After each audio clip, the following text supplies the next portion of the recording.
Assalamualaikum warahmatullahi wabarakatuh. Perkenalkan, nama saya Habizal Fitra, NPM 2331271, kelas IF 23B, jurusan Informatika, Universitas Teknokrat Indonesia. Di sini saya akan memenuhi tugas mata kuliah Pendidikan Agama Islam yang diampu oleh Bapak Muhammad Asgaf Aznan Siregar, yaitu yang bermateri tentang fikih. Baik, kita langsung saja ke slide-nya. Pengertian fikih. Fikih adalah cabang ilmu dalam agama Islam yang berkaitan dengan pemahaman, interpretasi, dan penerapan hukum Islam atau syariat dalam kehidupan sehari-hari. Istilah fikih berasal dari bahasa Arab yang berarti pemahaman atau pengetahuan.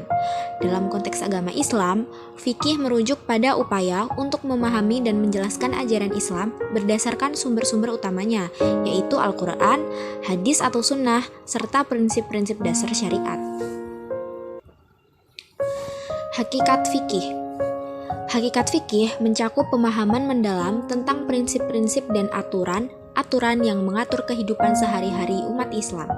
Fikih berasal dari kata bahasa Arab yang berarti memahami atau mengerti. Ini mengacu pada kajian sistematis terhadap ajaran Islam yang mencakup ibadah, akhlak, muamalah, dan aspek-aspek lainnya dari kehidupan beragama. Salah satu aspek penting dalam hakikat fikih adalah pemahaman terhadap sumber-sumber hukum Islam. Ini meliputi Al-Quran sebagai sumber utama, hadis atau tradisi Nabi Muhammad, ijma atau kesepakatan umat Islam, dan qiyas atau analogi hukum. Fikih tidak hanya mempelajari apa yang harus dilakukan atau dihindari oleh seorang muslim, tetapi juga mengapa itu harus dilakukan atau dihindari. Ini melibatkan pemahaman terhadap tujuan-tujuan hukum Islam dan nilai-nilai yang ingin ditegakkan seperti keadilan, kesejahteraan sosial, dan ketertiban.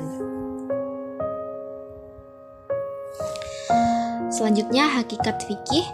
Selain itu, hakikat fikih juga melibatkan pemahaman terhadap keragaman pendapat di dalam mazhab-mazhab fikih yang berbeda. Mazhab-mazhab ini menghasilkan kerangka kerja interpretif yang beragam dalam memahami dan mengaplikasikan hukum Islam. Dengan memahami hakikat fikih, umat Islam dapat mengintegrasikan ajaran agama ke dalam kehidupan sehari-hari mereka dengan cara yang sesuai dengan prinsip-prinsip dan nilai-nilai Islam. Ini memainkan peran penting dalam membentuk individu dan masyarakat yang taat beragama dan beretika. Sumber-sumber hukum Islam. Yang pertama adalah Al-Quran. Al-Quran adalah sumber utama hukum Islam. Di dalamnya terdapat petunjuk-petunjuk tentang berbagai aspek kehidupan, termasuk ibadah, moralitas, hukum perdata, dan hukum pidana. Ayat-ayat Al-Quran dianggap sebagai firman Allah yang diwahyukan kepada Nabi Muhammad SAW. Yang kedua, hadis. Hadis merupakan catatan-catatan tentang perkataan, tindakan, dan persetujuan Nabi Muhammad SAW. Hadis memberikan penjelasan dan detail tambahan tentang ajaran Al-Quran. Hadis dipandang sebagai sumber kedua dalam hierarki hukum Islam setelah Al-Quran. Yang ketiga yaitu ijma. Ijma adalah kesepakatan umat Islam, terutama para ulama, dalam mengenai suatu masalah hukum yang belum diatur secara eksplisit dalam Al-Quran atau hadis. Ijma dianggap sebagai otoritas hukum yang penting dalam Islam. Selanjutnya yang keempat yaitu qiyas. Qiyas adalah proses analogi di mana hukum-hukum yang telah ditetapkan dalam Al-Quran, hadis, atau ijma diterapkan pada situasi baru yang serupa dalam masyarakat Islam. Ini memungkinkan hukum Islam untuk berkembang sesuai dengan perubahan zaman. Selain 4 sumber utama ini, terdapat juga sumber-sumber tambahan yang kadang-kadang dianggap sebagai otoritas hukum, seperti ijma ulama atau kesepakatan ulama, istihsan atau analogi yang mengutamakan kemaslahatan, dan maslahah mursalah atau kemaslahatan umum yang tidak bertentangan dengan hukum Islam. Oke, selanjutnya kita membahas tentang cabang-cabang fikih. Yang pertama ada fikih ibadah. Cabang fikih ini mempelajari aturan dan tata cara ibadah dalam Islam.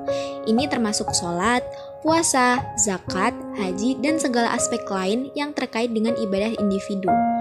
Fikih ibadah membahas tata cara pelaksanaan, syarat-syarat syahnya, serta hukum yang berkaitan dengan setiap ibadah tersebut.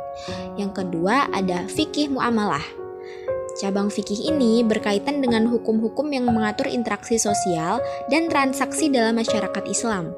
Ini mencakup masalah-masalah seperti jual beli, sewa menyewa, pinjam meminjam, wasiat, perjanjian, dan lain sebagainya.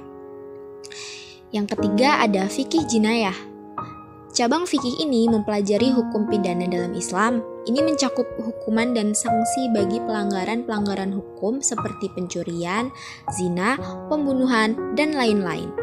Fikih jinayah juga membahas prosedur peradilan dan prinsip-prinsip keadilan dalam konteks hukuman.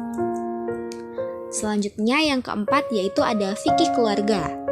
Cabang fikih ini membahas aturan-aturan yang berkaitan dengan pernikahan, perceraian, warisan, hak-hak keluarga, dan kewajiban-kewajiban anggota keluarga.